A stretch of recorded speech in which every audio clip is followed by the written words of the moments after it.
Today's session is actually a joint effort between MASSP and MASA.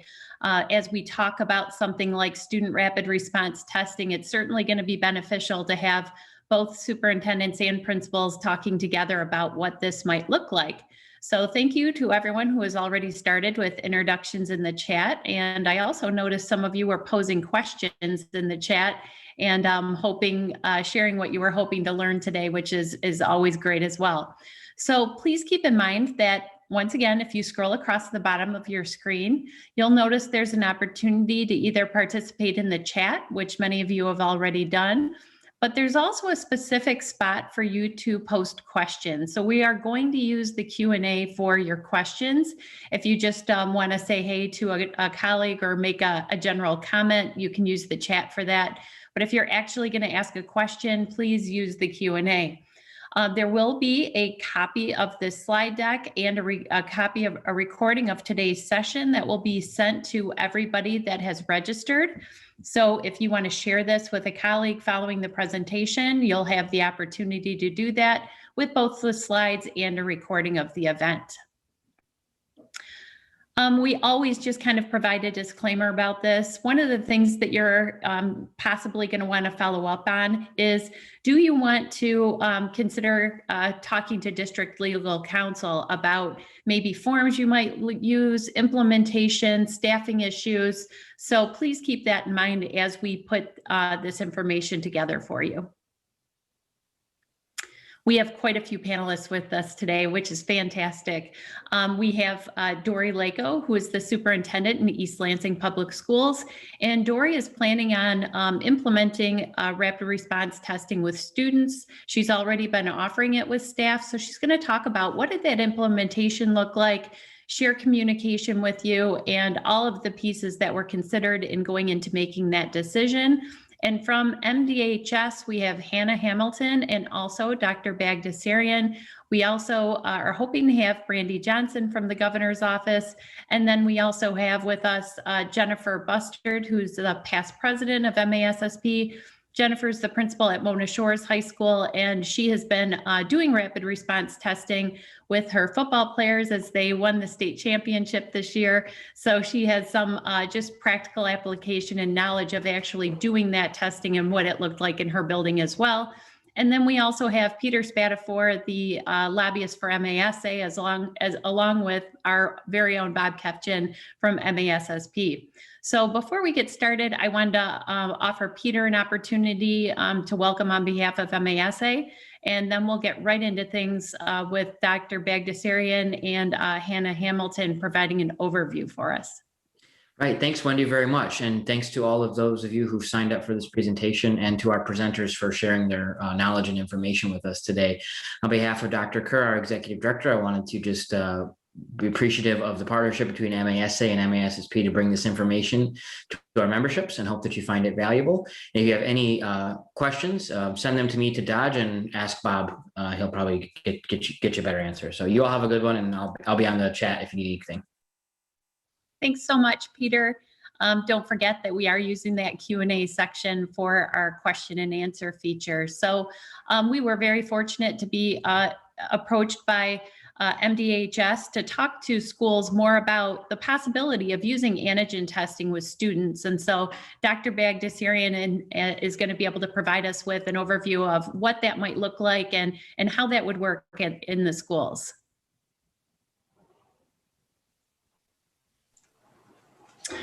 Hi, everyone. Thank you so much for having me here today. I'm really excited to be able to talk to you about testing in schools.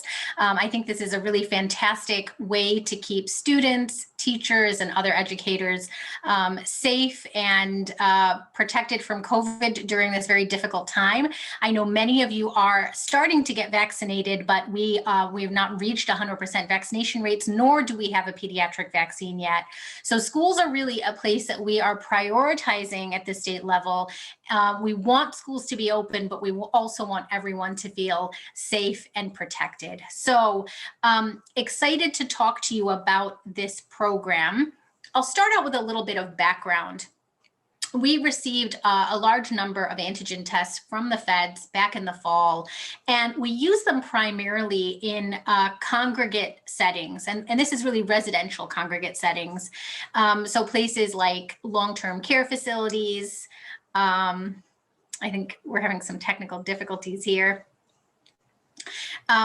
But mostly congregate residential settings, long-term care facilities, prisons, jails, psychiatric hospitals. And so we got a lot of experience in how to use these rapid antigen tests. The guidance about them and data supporting their use in different settings has also grown. And so we know a whole lot more now than we knew in the fall. On top of that, we have a ready supply of antigen tests, which we also did not have in the fall.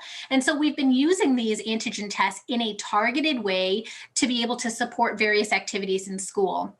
Where this started was with a fall sports pilot that many of you heard about or maybe participated in, where we were able to offer testing for fall postseason games to continue, even though everything else in the state was essentially on a pause.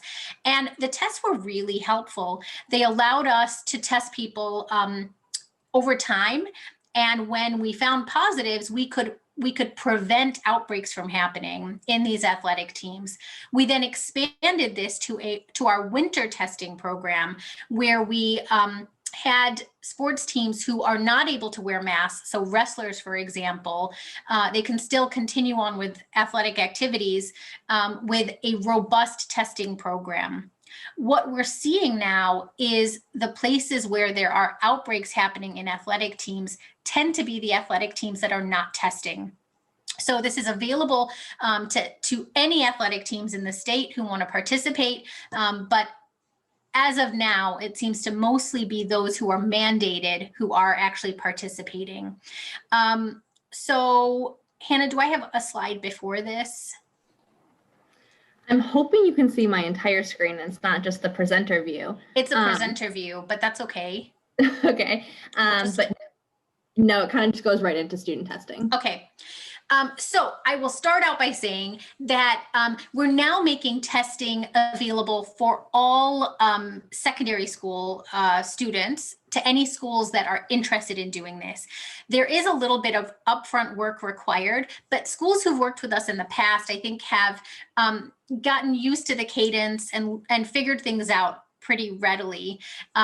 So I think you'll be hearing some stories from some of our fantastic partners. I know Dory is on the call, and she has been absolutely great to work with. So hopefully you'll hear that it's not as terribly scary as some of this may sound. But I'll start out by saying that while testing is not a requirement for a return to in-person learning, we think it's another tool. We think it's another tool in the toolkit that can allow for schools to function in a safe manner and bring people back together. So what we're really offering is a voluntary program with weekly testing for educators and/or students involved in face-to-face instruction. Next slide, please. The thing that I think many of you would be interested in, and that could be a little bit of added incentive, is that we can also offer a way to have end-of-year activities for high school students if we're able to incorporate testing into your school programs. So what we are talking about is, if you can join our student testing program by April 1st, and that gives plenty of time to learn how the program works, enroll, get all of your paperwork together. But if you can enroll by April 1st and test 25% of your in-person high school students weekly until the end of the year, we can provide, number one, we can provide all the support you need. So how to do the tests, training webinars, office hours, and the tests themselves. We can provide all of that. And we can also provide guidance and help with capacity limits in order to have end-of-year activities like prom and graduation. Now, I'm not necessarily saying that prom and graduation would look like these events in other years. So we're not talking about events that are wide open and without any rules at all. However, with proper precautions, I think we can offer these events if you can institute testing programs at your schools. Hannah, is the next slide still me? Okay. A little bit about what one of the tests look like. So we have a few different tests at this point in time. So we've got the Binax cards, which I think many of you are familiar with. It's a little cardboard card, and you're looking for 1 line versus 2 line to tell you if you've got a positive or negative test. And then we've also got the Care Start tests, which are a little bit, dare I say, fancier. So it's an actual plastic test. Also just a nasal swab, very similar in terms of how you'd run the test. So these are the 2 types of tests that we have available right now. And we have enough that we could make testing available to your in-person students, and also enough for you to be able to have these end of year events. For the actual logistics, I will hand over to my colleague, Hannah, also from MDHHS. Thank you. Yeah, thank you, Dr. Bagdasarian. So this program and the way that we're going to do this is basically identical to the way that we have set up the sports testing program. And I'm sure many of you are very familiar with that, as many high school teams are involved in some capacity, whether it be through the fall pilot or wrestling or whatever. So we're going to follow kind of the same exact step-by-step method for that. So starting with engaging stakeholders. So in this setting, it would be really important to make sure you're engaging parents, as we're going to need parental consent to do something like this, but continuing to email folks in your community. You send them links to the webinars, to the training series, to sending them letters, and all of these things. Some draft examples of this are on our website, where you can go and use templates to create these kinds of things. So making sure we're engaging those folks in our communities that are most important. So once we kind of have that figured out, we ask that you, again, identify points of contact, and many of you may already have those at your district or at your school. So making sure that you have a point of contact at the district level, at the school level. And since we work so closely with the ISDs, I'd also like to throw in there, making sure you have good communication back and forth with your ISDs. And then, of course, contacting us when you need assistance with any of these things.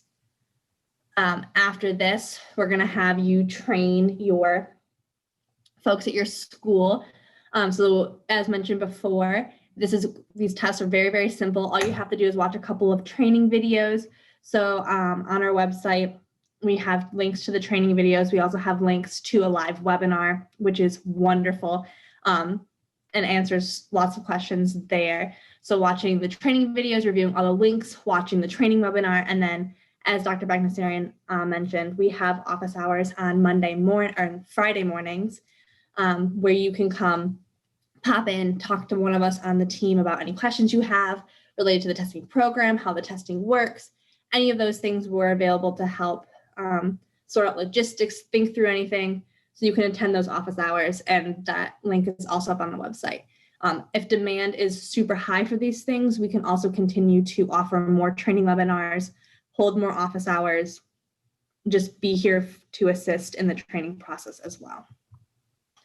So kind of once we have all of those things figured out, we would ask that you have a plan for specimen collection. So making sure you have your PPE that you would need, making sure you secure space to conduct the tests, making sure you have a good way to dispose of these things. And then you'll need to plan for positive tests and outbreak management. So positive participants, if a participant tests positive at your school, you'd want to send them home immediately, and they would need to be followed up with a PCR test through either a doctor's office or a urgent care drive a PCR. And if you have an outbreak, we urge you to work with your local health department to be able to identify those that are close contacts and determine next best steps. So I'm sure many of you have seen this little algorithm before, but this is what we recommend for what happens as you test positive or negative, or have symptoms or close contact based on your antigen tests. So as I mentioned, a negative antigen test means you're good to attend. You can go to school. You, at this point, you'd be able to go to your special event, and you would just continue on with the testing protocol. A positive antigen test means you cannot attend. You are to be sent home immediately. Symptoms, if someone has symptoms, we do not recommend that they're at school. They cannot attend school, and they should be followed up with a PCR test. And again, if a close contact is deemed also not attending, and sending home immediately. So something that is important to note here, and as they mentioned briefly at the beginning, is that we do need consent to be collected for each student that's going to participate in this testing program. We have a template consent form that is posted on our website, but it is a template. So we do urge you to work with the district lawyers to make sure that this template and this consent form has everything that your school needs in order to be able to do a program like this. We've had it cleared with our lawyers, but we also are just very much urging you to make sure you take this extra step of precaution and check it out with your local districts to ensure that it's compliant. So once you have all of these forms filled out and you have your folks engaged and people are ready to go, you go through the testing process, you then need to report the antigen test results. So this is our reporting portal. The link is here. You need to enter the facility information. And so something I want to point out here, super important for us to be able to track what's happening, is that you write in this facility name, this like your school name. So if you're, at Portage High School, you write Portage High School / and then what you are. So if you're doing wrestling, you would write -wrestling.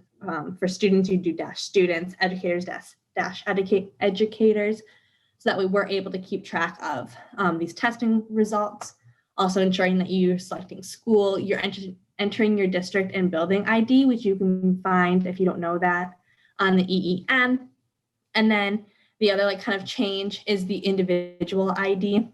So this is the number that each individual person will have. That's a unique number. It could be a school ID, a staff or employee ID, whatever, to be able to put in their unique identifier, adding name, address, all that other information, and then, of course, the test results, positive or negative. And it's important to note that this reporting must be completed on the day of testing, not weekly, just the day of testing.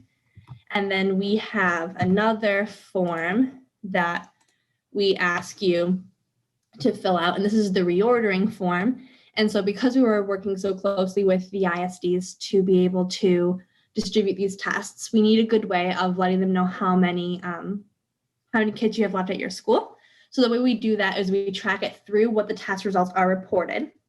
So positive and negative test results should be reported.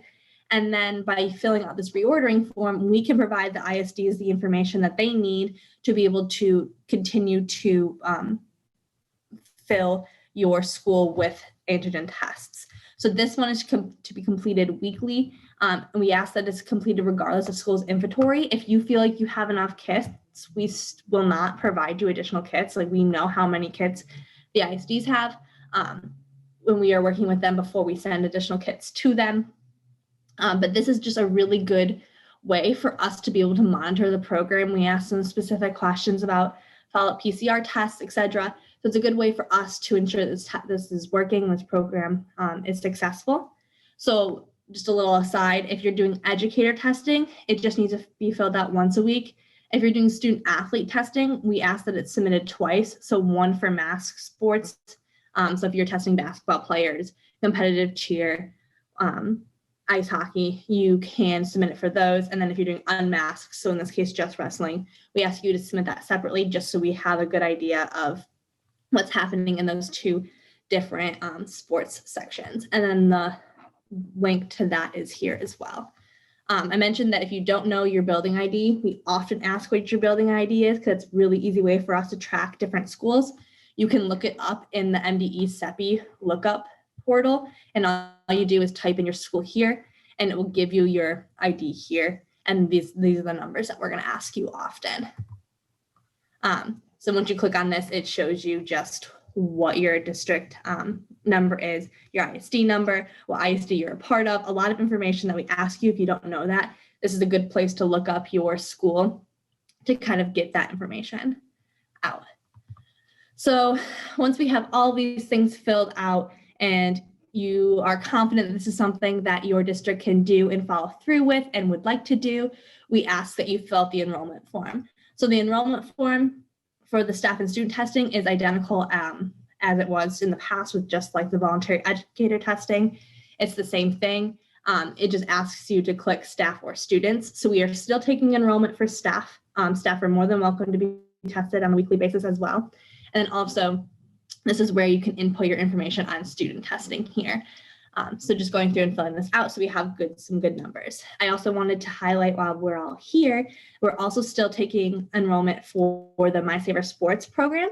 So basketball, if you want to test your basketball teams weekly, you're more than welcome to come and enroll here and give us numbers for your basketball teams. We're also taking enrollment for spring sports. If you would like to do specific testing for spring sports, you can come in here and enroll your schools for spring sports. And by enrolling, it gives us good information on the numbers of people that are looking to do testing. And then we will continue to send ISDs more kits as people continue to enroll here. Something that's really important with the weekly reordering survey is that captures how many people are reporting or are testing weekly and how many people are reporting weekly. So then we can continue to monitor stock as well that way. So by filling out all of these forms, it is our way of monitoring the program and ensuring that the ISDs have the information they need to be able to distribute the kits. And then again, we can just monitor what's happening. So we went through a lot of information, and I think they're going to share this slide deck with you all. But I have linked everything that I can possibly think of that we have resource-wise, including the 2 websites, the results reporting, the weekly reordering form. Here's our antigen training series that has 4 different videos on how to run antigen tests at your schools. A link to our frequently asked questions and resources, the antigen test frequently asked questions, a link to the office hours, which I said in March are from Fridays from 9 to 9:30. You're more than welcome to join our team's meeting and ask questions. We have some people who just log in and listen to other people's questions because, as I'm sure you all know, just sometimes listening is a good way to learn and hear things that you haven't necessarily thought of before. So feel free to join us on Friday mornings. We also have a mailing list where we send out important updates. So if you are not a part of that, you can fill out this little form here, and we will continue to send updates that way. And if you have questions that you just can't seem to find the answers to, we also have a email address here. We'd be happy to help field any questions that you might have in regards to this program, student testing, educator testing, sports testing, anything related to COVID testing, we should be able to get you an answer for. So let us know if you have any additional questions. With that, we can open it up to questions. Wendy, Anna. shall we do some questions right now and before we get to our next segment? Yeah, let me just ask a clarifying thing before you go to the questions in the Q&A. Hannah, you did a great job of just kind of quickly hitting all the key points. One of the things that I know people are going to be thinking about with this is, and I just want to make sure, is MDHS looking for people to be doing about 20% of their student body on a regular basis, basically from when they start until the end of the school year? You're not so much looking to offer this to people just for a specific event. Correct. What we'd like to do is we would really like to get as many students enrolled in ongoing testing as possible. And then if you can enroll in ongoing testing, then we would like to be able to also support those end of year activities. But using these tests just simply to test one time around an activity could give us a false sense of security. So it really, what we need to do is get people enrolled, test them a few times, over the course of several weeks in order to have the best possible outcome. Great. Just wanted to make sure that we clarified that. And also to remind anybody that's on the webinar, last week during Leader to Leader, Bob did a really great job of talking about year-end events and what the EO allows and, what that would entail in terms of both food and just general capacity limits. So we're not going to answer those questions for you today. You're going to want to go back and reference that link. So Ryan posted that in the chat for you if you want to watch that session as well.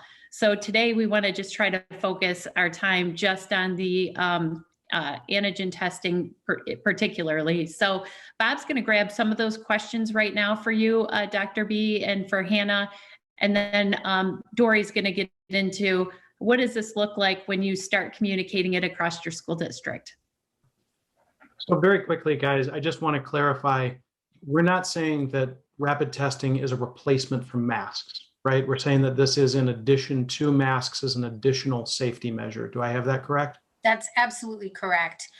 When we talk about end of year events, they would be end of year events with mitigation strategies. But what we're looking to do is hopefully, and I don't know exactly what this will look like, but hopefully to allow schools that are participating in testing some additional leeway, some additional loosening of the restrictions, knowing that this is a very well tested population. But it would not be prom the way that we have seen prom in 2019, 2018, et cetera. Okay, so building on that, are there circumstances where, for example, we have a question about students on stage for a production wearing face shields instead of face masks for a musical where they would be singing? Are there circumstances where mask use could be mitigated, or is this, look, we're masking and we're going to do that regardless of testing? I think that mask use really is our strongest mitigation strategy. So mask use, I don't think we can completely remove this with testing.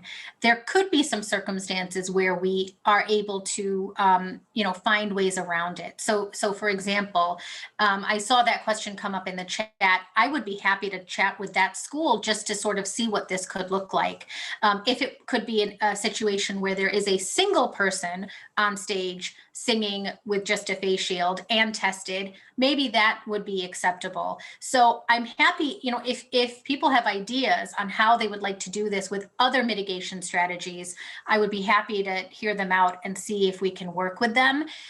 Essentially, the way that we think about anything COVID related in our mitigation strategies is it's layers of Swiss cheese. So each layer has holes and is not completely perfect, but when you stack them up, you end up with a stronger barrier. And whenever you're removing a layer, so if we're removing something, we have to add something back in its place. And testing cannot completely replace masks, but maybe we can find some ways to make this work. One of the things that we've been thinking a lot about for things like prom would be the use of cohorts and keeping individual little pods smaller. So I'm happy to share more details as those are discussed on our end a little bit further. But if there are members of this group who have interesting ideas on how to replace certain mitigation strategies with other mitigation strategies, I'm happy to hear you out. So you touched a little bit on prom, but one of our questions is, could you describe what a potential prom would look like with the testing? So can you give some ideas of what you guys are thinking, understanding that our folks may have other ideas that they want to run by you? Yeah, I'm happy to provide some ideas, but again, none of this is written in stone and none of this has been finalized on our end. In general, I would say outdoors is safer than indoors. So if you can hold an outdoor event, you can use a tent so long as it's open, an open tent, but outdoors is much safer than indoors. And if there are going to be situations arising where people are removing their masks, so say there is going to be a meal served, for example, if we could use cohorts or pods, and then keeping those little cohorts or pods separated from the other cohorts or pods. So there are those types of strategies that we're thinking about. I don't foresee prom where 500 students are coming together and nobody's wearing a mask at all. I think that is simply not a safe way to have an event this year. Understood. I think we've gotten all the prom questions. Wendy, if you see one that I didn't catch, let me know. But for now, I'm going to move past prom. The reliability rate of these tests, false positives, et cetera. Can you guys speak to that? Yeah. So PCR tests are definitely the gold standard in terms of sensitivity. That means, are you missing positives? So PCR are much less likely to miss cases. But antigen tests have their own value. So number one, we know that they are good at catching people who have high levels of virus. So PCR can pick up on people who had COVID 3 weeks ago and are still shedding small amounts of viral DNA. And antigen tests are good at picking up on people who are at the most risk of transmitting the virus, so those who have higher levels of virus. And one way that we increase the sensitivity by testing a few times. So that's why in all of the testing that we have recommended to the state, it's not been one single test and you stop, it's testing over time. And because we can deploy antigen tests into communities and into places where events are taking place and people are gathering, that makes them really, really valuable. The sensitivity is better in those who are symptomatic. So the sensitivity is over 90% in those who are symptomatic, and it's lower in those who don't have symptoms. It's about 78% in terms of catching people who have viable virus that's capable of being transmitted on, which is fairly good compared to other tests that we have available. And again, that's why we're not completely removing all of the other mitigation strategies. It's one additional tool in the toolkit. In terms of false positives, these tests do not have a lot of false positives. They are essentially comparable to PCR, or perform just a little bit below PCR in terms of false positives. We also recognize that PCR tests may be required in some situations. So if you're testing someone with an antigen test and you're getting a result that is unexpected and that doesn't seem right, that's when we recommend going to PCR for confirmatory testing. Thank you for that. To clarify, this is an optional program, right, for schools to participate, and you'd also need to get clearance from students for them to participate as well. Parents voluntary for all. So schools can opt in or opt out. Students can opt in or opt out. But we'd like to make this available. For you, and we recognize that there have been outbreaks in schools. Schools are relatively safer than other places because everyone is so good at following the mitigation strategies, but we would like to make this additional tool available on a voluntary basis. You guys mentioned 25% of the students testing. Is that hard and fast, or is that just sort of a range?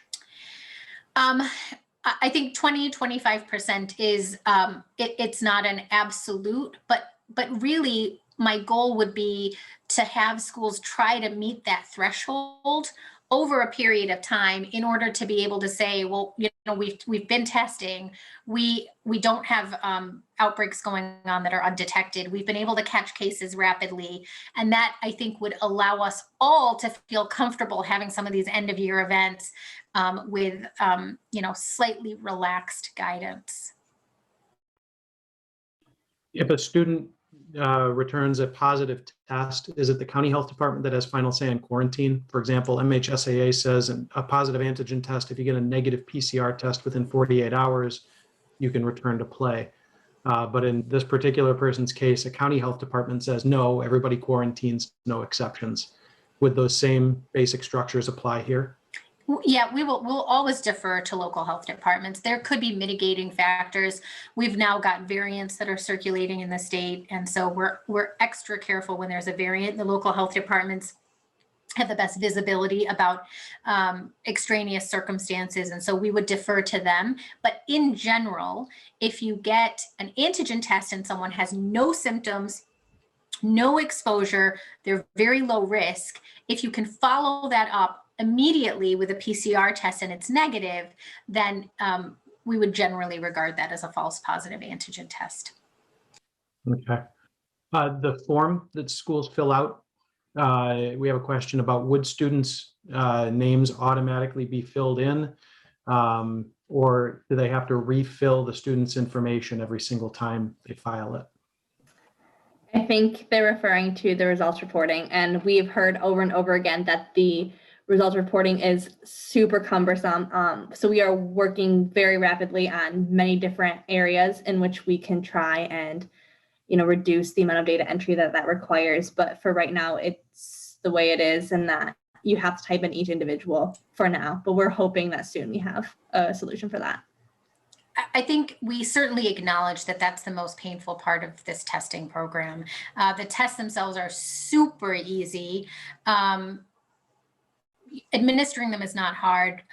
Individuals can collect the samples themselves. So that part is all fairly easy. It's the reporting that has been a challenge.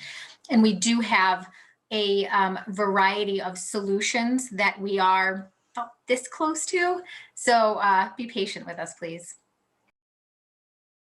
Thank you, ladies, both so much. We have more questions in the chat that if you could answer in writing, that would be great, because I want to make sure that we get onto talking about implementation with Superintendent Dory Lako from East Lansing Public Schools, and also Jennifer Bustard, the principal at Mona Shores. So Dory, I can imagine that, you know, this is just another tool, and maybe that's the way that your district looked at this.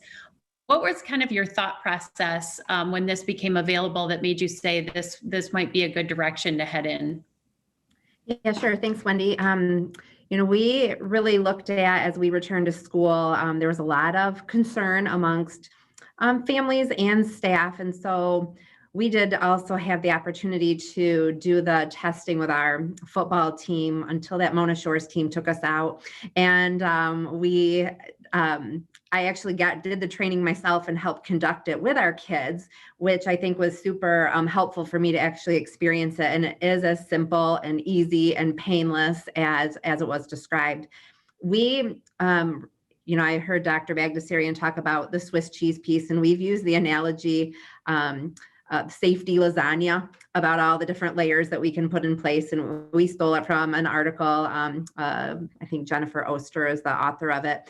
But it was another layer for us of surveillance and safety we could put in place, especially with the unknowns of the transmitting piece and carrying it back home. So it was a snapshot in time of offering it first to our staff, which we've started in the 2 days, yesterday and today. We've tested about, nearly 100 of our staff members. And we're in a district that's had every opportunity for both vaccinations. So we're over 90% vaccinated as a staff, yet we still had high level of interest of our staff members to participate in the antigen testing.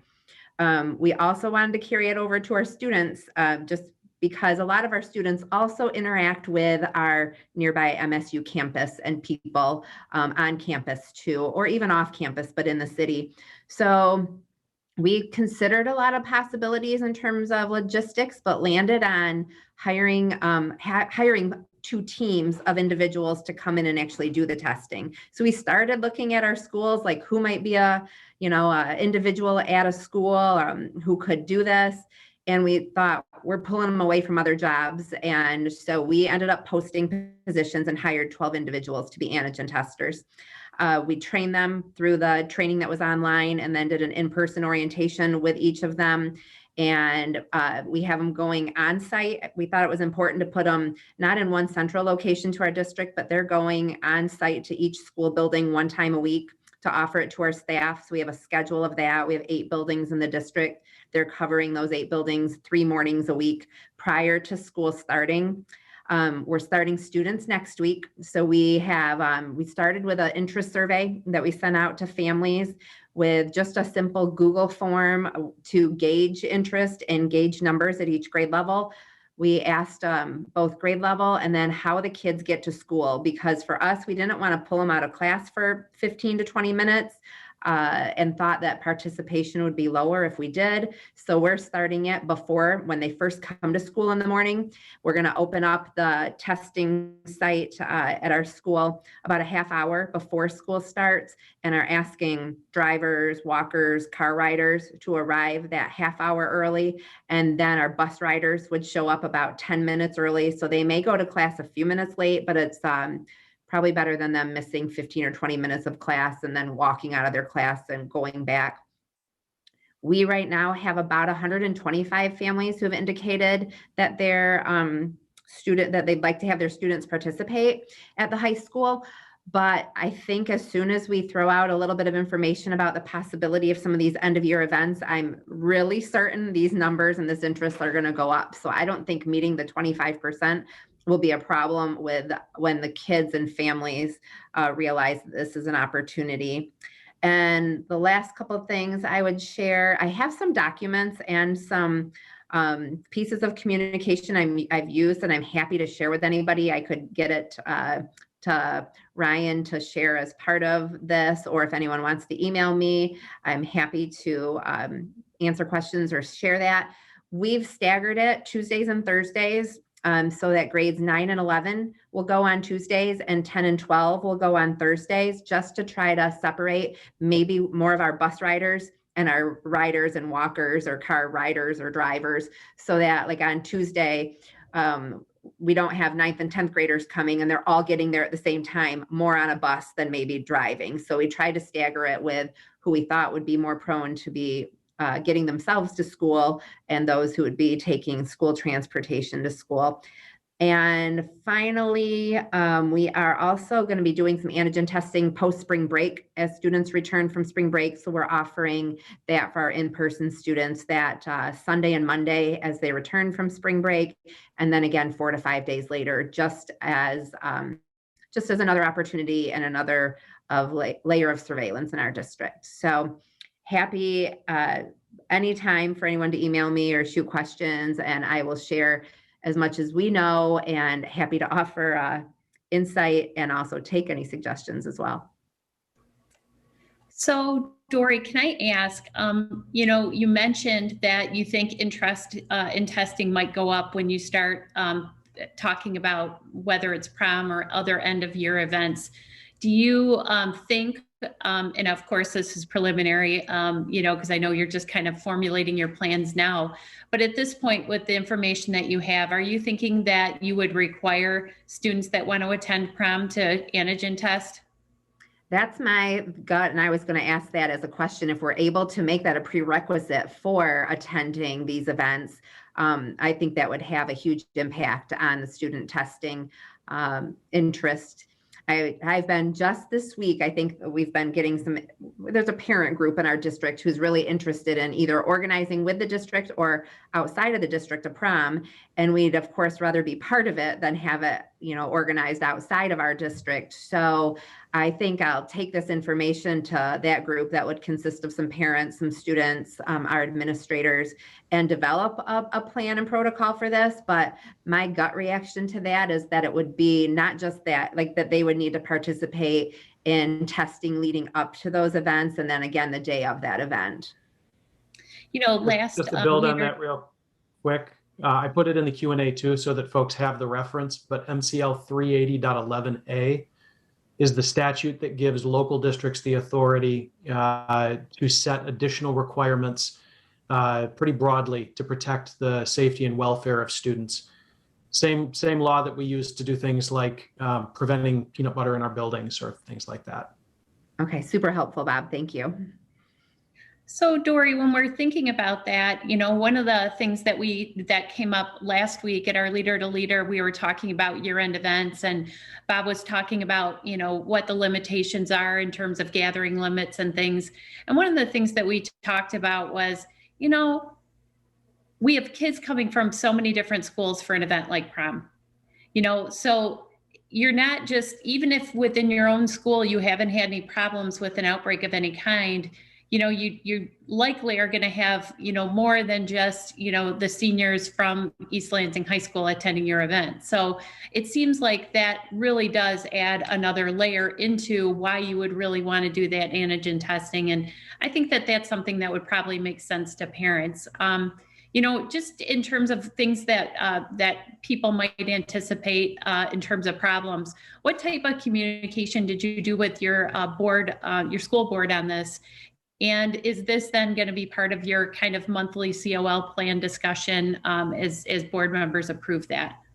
Yes, it certainly will be. And our board is super supportive of any kind of offering, we can provide. Now, so far, everything's been optional, both for our staff and to opt in for our students. But I think that the opportunity to be able to offer something that kids can at least connect to as prom, even if it doesn't look like it used to look, if just having that opportunity, I think that there will be tremendous support around it from both our board and our community. So we'll keep them certainly in the loop and may even want to have a board member or two on this committee, having these discussions. And hearing from the students and hearing from the parents so that they're also kind of in the loop on families and their input and our students, because we're always trying to engage our students in this work too. And I think that, I kind of tossed it out just as something to sleep on to my administrators yesterday, just like, hey, this isn't completely off the table yet. And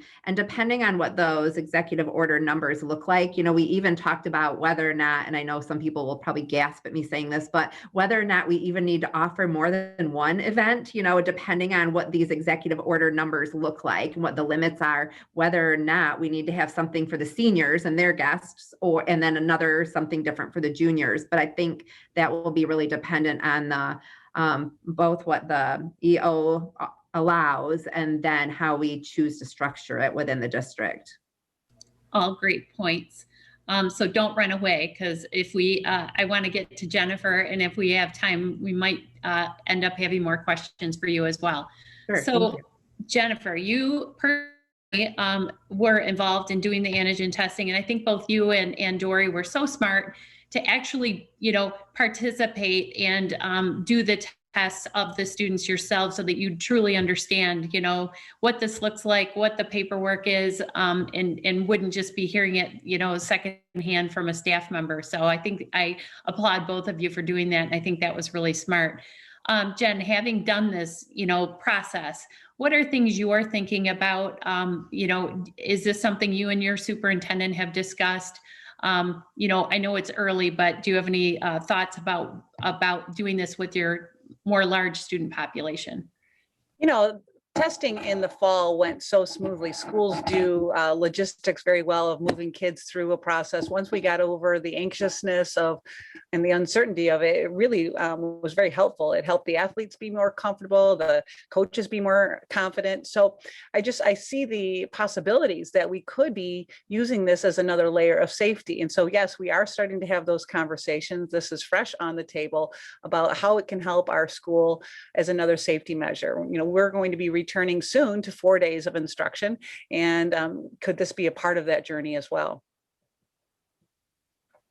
So Dory, you mentioned that you hired people specifically to do this, and I would imagine I know that East Lansing High School is a large Class A high school as well. So if you did have 20 to 25% of your student body as takers, you would probably need additional staff for that.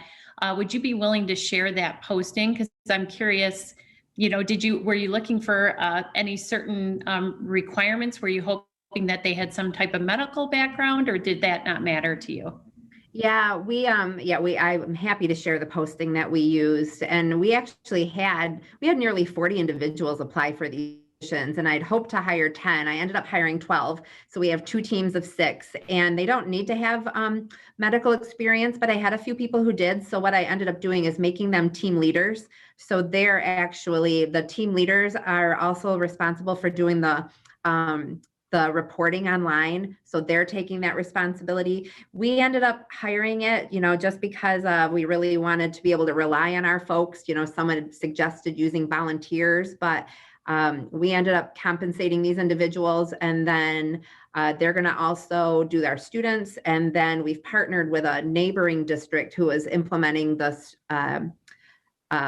the faculty testing starting soon, and they're also utilizing now our trained folks to come over to their district and do it there too. So it was just for my folks here in the district and for my administrators, even though they're on call with them and they're the liaisons to it, not having other folks kind of pull out of their morning responsibilities as kids are arriving and as adults are arriving was a key piece to it. So happy to share the posting, and kind of what narrowed it down in terms of who to select is just who had the availability we were looking for. Some folks only had like 1 day of availability, and for consistency purposes, we had about 12 who were available all 3 mornings. So that's kind of what the filtering factor ended up being.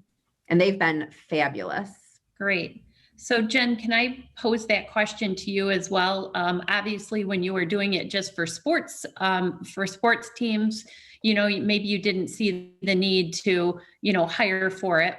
And I know, once again, this is early for your thinking, but what are you thinking about that if you wanted to do it for a larger group? Is that something you could tackle in-house?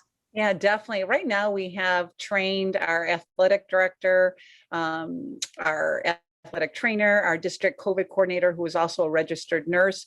And we kind of feel like we have the team in place with a support staff that, given our school population, that if we needed to test 20%, that we could rip right through it and have a test center in the building and we could go right through it. I mean, it's no more, it's not as lengthy as we originally planned. We can get kids through it pretty quickly. Great. So Hannah, can I circle back since we have just a little bit of time left? Someone asked a question in the chat that I think would be helpful for people, everybody to hear.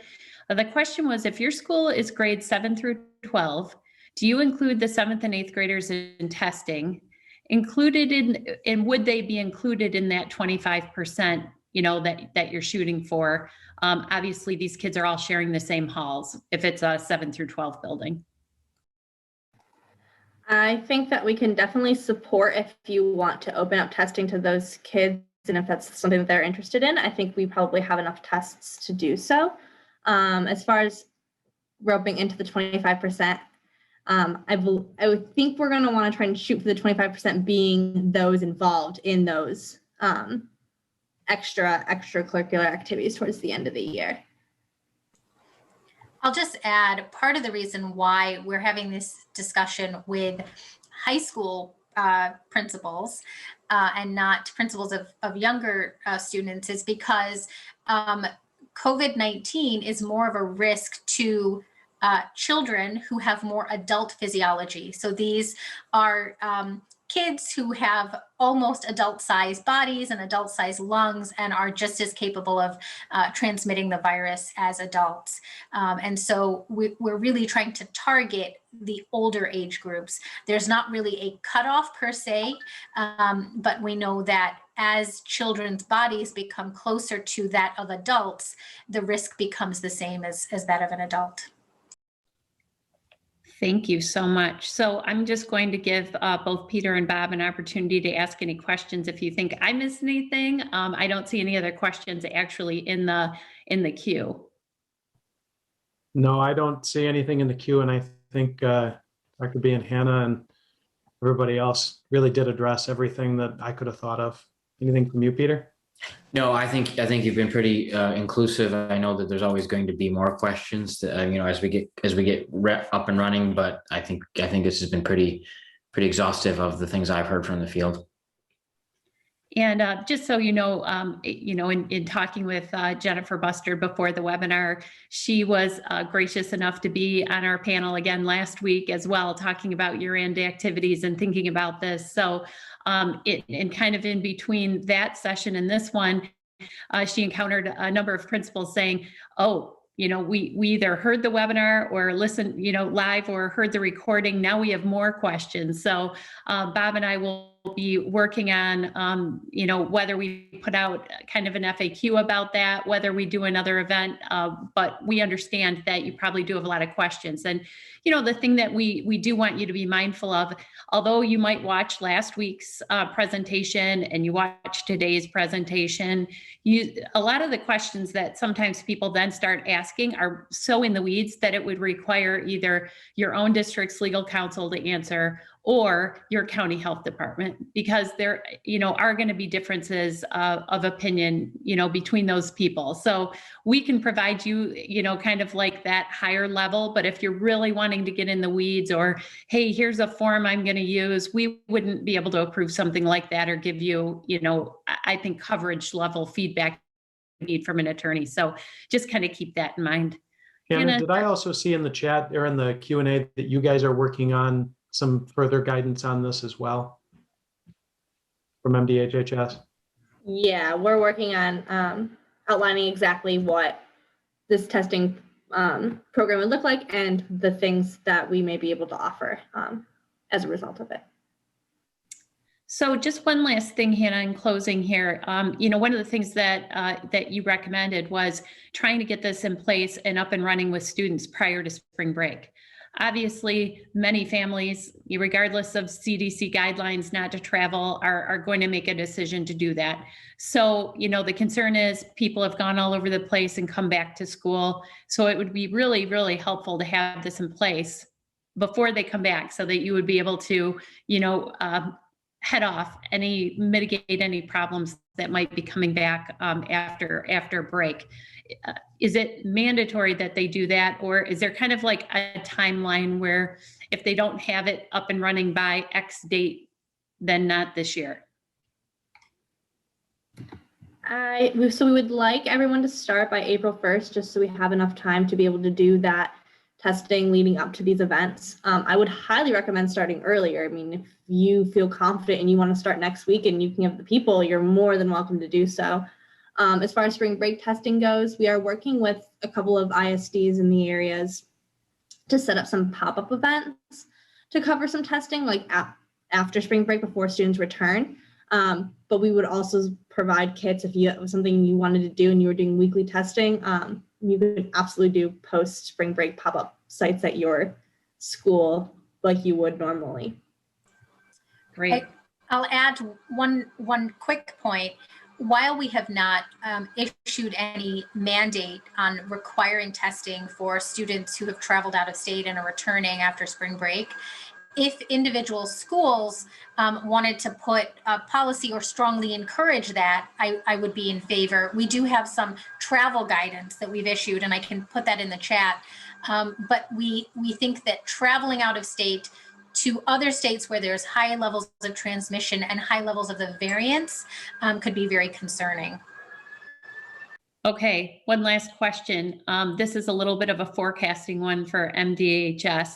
As we're thinking about spring sports, do you see antigen testing as being part of that equation? I mentioned really quick that if you wanted to, we have the capacity to provide tests for spring sports, and you can absolutely enroll your spring sports. We would highly recommend testing spring sports. As Dr. B mentioned at the very beginning of this, that we found that the largest outbreaks are happening in sports teams that are not testing. So if you would like to test, we have the supplies.